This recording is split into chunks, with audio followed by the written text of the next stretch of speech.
This is the IELTS listening test. Now turn to Part 1.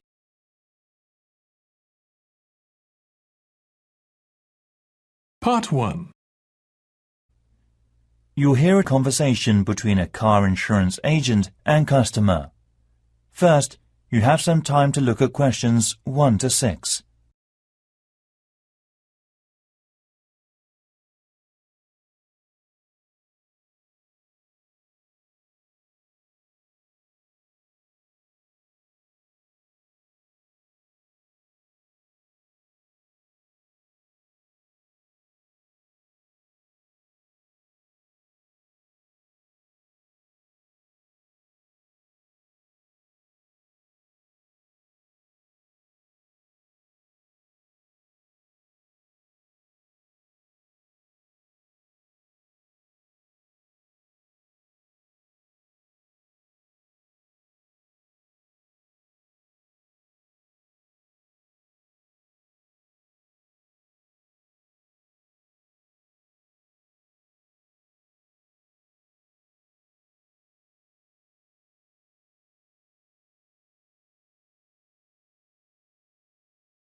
Listen carefully and answer the questions 1 to 6. Hello. Nice to meet you. My name is Mary Fox. I am a car insurance marketing manager here. What can I do for you, sir? Oh, hello. I'm interested in buying some car insurance. Great. I'll show you a brochure then. What's your name, sir? Tom Jones. Just call me Tom. Easy to remember, isn't it? And your current address in the UK, Tom? It's Flat 1, Woodhouse, Wolf Crescent. Wolf Crescent. Is that in the Surrey Quay area of East London? Yes. And what's your daytime phone number, please? My office number is 020 7788 1212. And could I ask you what you do for a living? I'm a cafe manager. OK. So can you tell me the engine size of your car, please, Tom? It has a 2.0-litre engine. Thank you. And the model name? It's a Humax Dalton. Could you spell the model name, please? Yes. DALTTON. Oh, yes. Thanks. And when was it launched? It would have been in 2000, I think.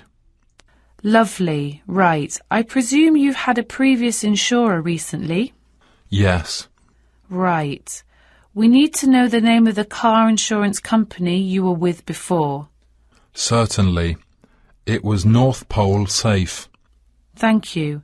And have you made any insurance claims within the last 3 years? Yes, 3 cases in 2005. And what was your problem? It was a broken window. That's fine, Mr. Jones. Everything sounds fine so far. Before you hear the rest of the conversation, you have some time to look at the questions 7 to 10.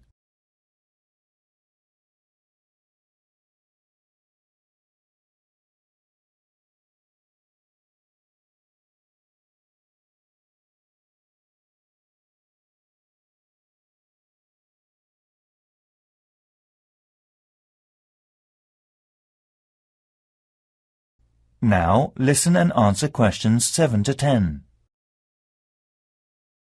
And will you include any other drivers on the insurance? Yes, just one woman. And her name? Jenny Orion. Could you spell her full name, please? Jenny Orion. That's JENNYORION.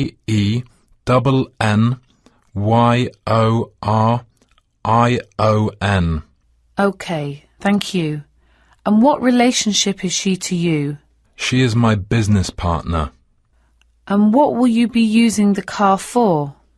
Well, mainly for business use. Business use. Will you be using it for delivery? Yes, always. Anything else? No, that's it.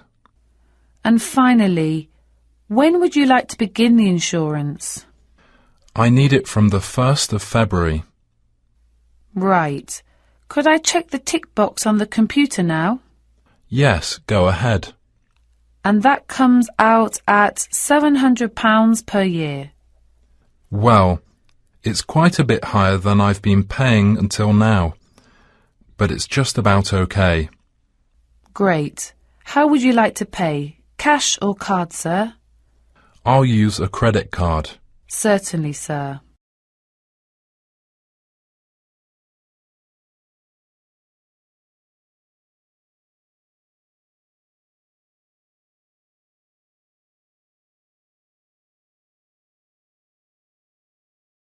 That is the end of part 1. You now have 1 minute to check your answers to part 1.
Part 2.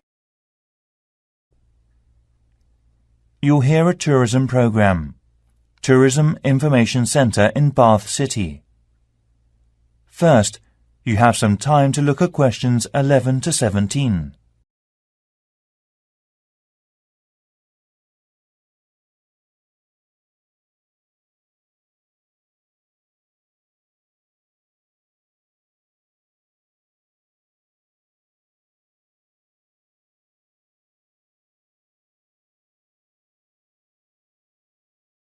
Now listen carefully and answer the questions 11 to 17. Thank you for visiting the Elephant Tourism Centre in the city of Bath. First of all, we have various attractions to see in the Roman Bath city, and we'd like to offer plenty of information that you may not have thought of before. How about a tour of the city by bus? There are 4 main stations, from south to north. Stop A, Palace Gardens. Stop B, Pulteney Bridge. Stop C, Royal Crescent.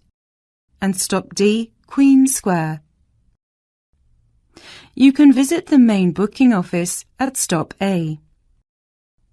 The first tour bus leaves at 9 a.m. and the last one at 6 p.m. There are also many good attractions you can see along the street. At stop A, if you have a break, you can visit the beautiful garden of the Middle Ages. It is like Rome. It's very close to the ticket box. You can also enjoy a concert in the centre of the garden. Stop B. Why don't you visit the Riverside restaurant with its landscape across the path?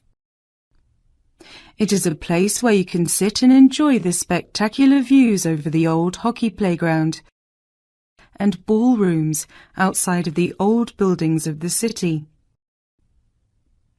Stop C is the Royal Crescent, built between 1767 and 1774. It is a residential road of 30 houses, laid out in a crescent in the city of Bath, England. It was designed by the architect John Wood. It is among the greatest examples of Georgian architecture to be found in the United Kingdom. and is a Grade 1 listed building. Further along at Stop D, Queen Square. The most exciting place to visit is the Roman Baths, used for the buildings housing their public baths. After sightseeing, you can visit the Team Bath Spa, but you have to pay for that by the hour. Before you hear the rest of the program, you have some time to look at the questions 18 to 20.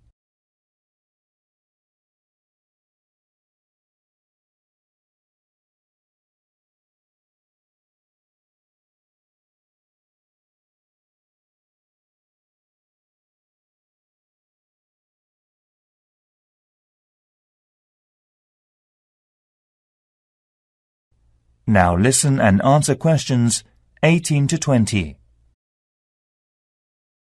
Besides, there are city boat tours. 2 local tour companies give special services. The Roman Boat Company operates all of its tours with an audio tour guide service available in English, German, French, Korean, Japanese, and Chinese.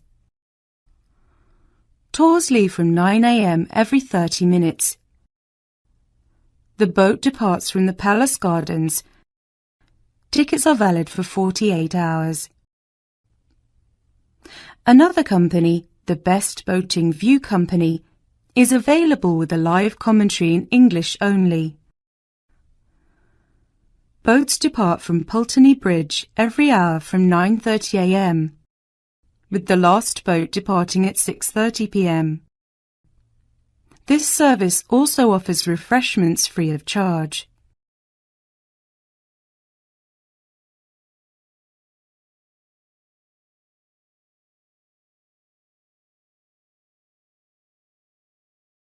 That is the end of Part 2. You now have 30 seconds to check your answers to Part 2.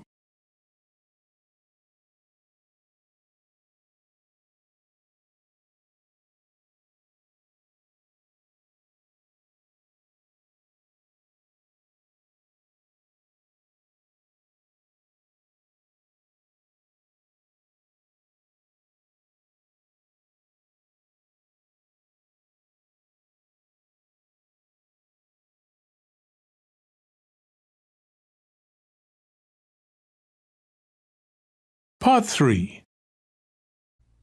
You'll hear a conversation between student Tom and a tutor about a voluntary program.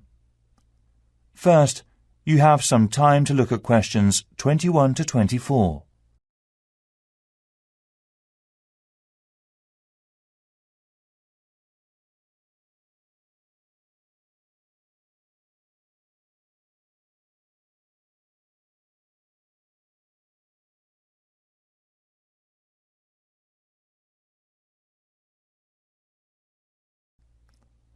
Now listen carefully and answer the questions 21 to 24. Hello, Tom Thompson, isn't it?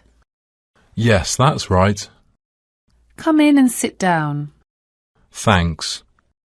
Right. Well, Tom, as we explained earlier, in this part of the interview, we would like to talk through your application form, your career experience and educational background, and so on. And then in the second part, you will go for a group discussion. Group discussion. Yes, I see. So, was your first degree in business studies? Yes, but I also majored in educational science. And you graduated in 2002.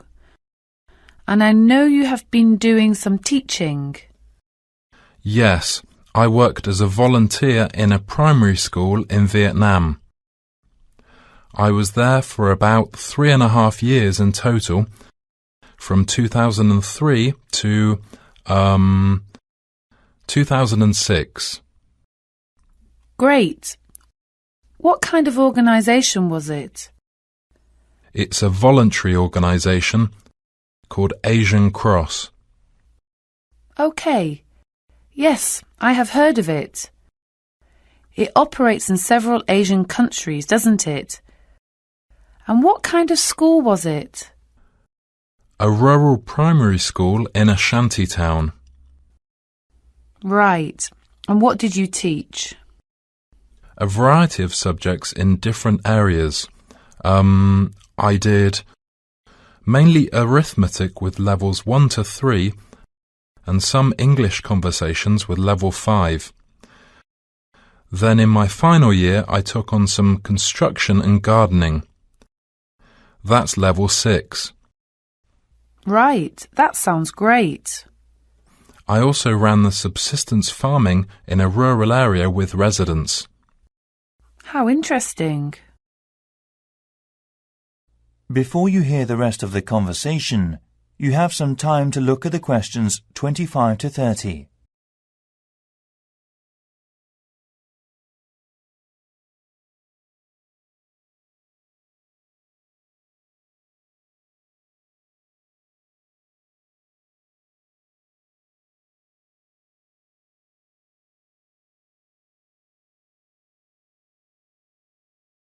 Now listen and answer questions 25 to 30. And how did you join the voluntary organisation? Actually, a friend mentioned them. The Asian Cross do applying enlightening and make voluntary works and so forth. So, what did you get from them? Well, I was so happy to help the people with my efforts. At the end, I was so proud of myself as a volunteer. Sometimes I was really sharing a lot and understanding the others. I see. And I also found I was able to improve my vision and dream for the future dramatically. I made up my mind to extend my voluntary work to other countries as well. Right. Did you travel at all while you were there? Yes, I did. We set up a very successful project teaching computer class and donating second-hand bicycles locally. Really? Sometimes while working there, I went to London to raise money for building new farms with a part-time job. So, what's next?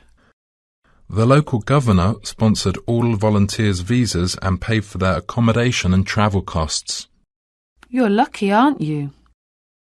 Anyway, why did you want to teach construction and gardening? I had a couple of part-time jobs when I was at university. I have now realised I like teaching best, and I chose construction and gardening because they are my favourite hobbies and because I think they have so many useful applications. OK. You have certainly had some interesting work experience. I'll ask you now.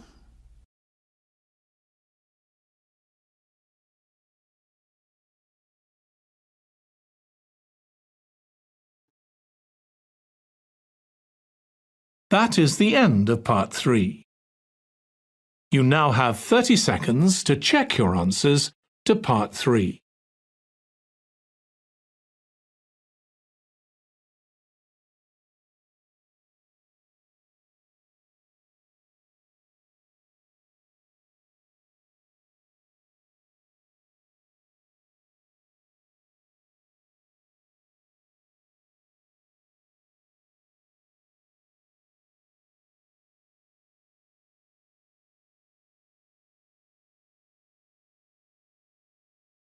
Part 4.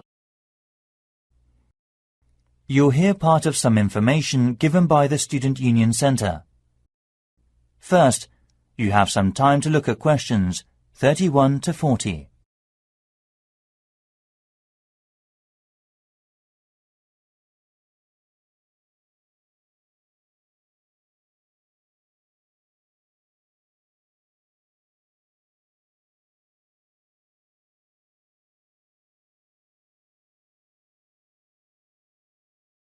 Now listen carefully and answer the questions 31 to 40.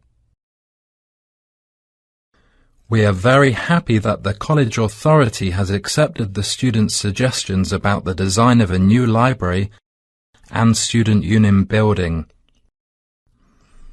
We deeply appreciate the beneficiaries of college library facilities for current students.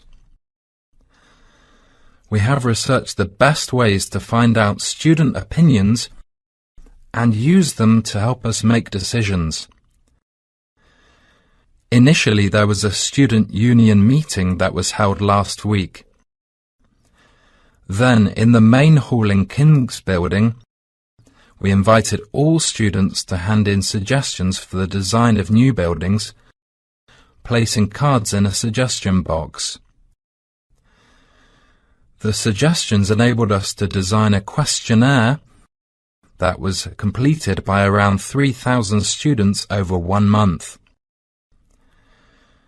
As a result, the college authority collected the results and made a report. This presentation is basically a workshop based on the main points that came up in the questionnaire. Most of all, regarding the critical areas of the site, we reviewed the 4 options which you have suggested. Number 1 will be in the centre of the college, near the fountain. Number 2 will be at the corner at Maple in the north. Number 3 will be near the student accommodation building. And number 4 will be near the business school. We have reflected students' need to cite reasons for or against these sites. So there are a number of issues with all 4 sites.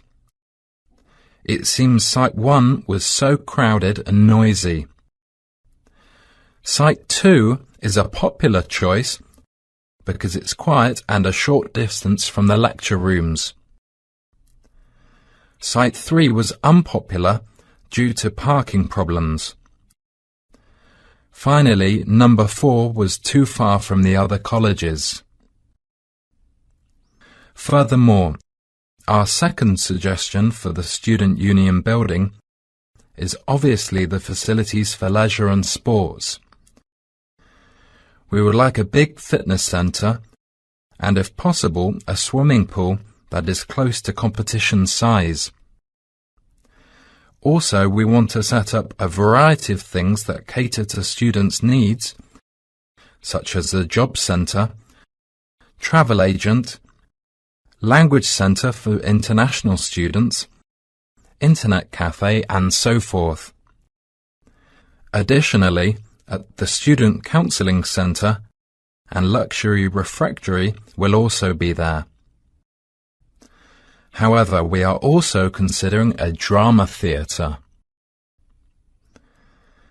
Just over 30% of the respondents were in favour of this, and 25% were against it. Around 45% were neutral.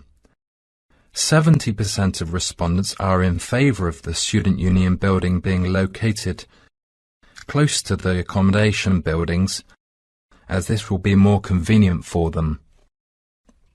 Although there are some concerns about security and fire. Also, the student union deeply insisted that a video surveillance system and security guard team that check the student union ID cards are in place. Finally, these buildings will be maintained well, as this is important for students' welfare. As I said, further details and information will be given in our college newspaper, but for now, I would be glad to answer any questions you may have. That is the end of Part 4. You now have 1 minute to check your answers to Part 4. That is the end of the listening test. In the IELTS test, you would now have 10 minutes to transfer your answers to the answer sheet.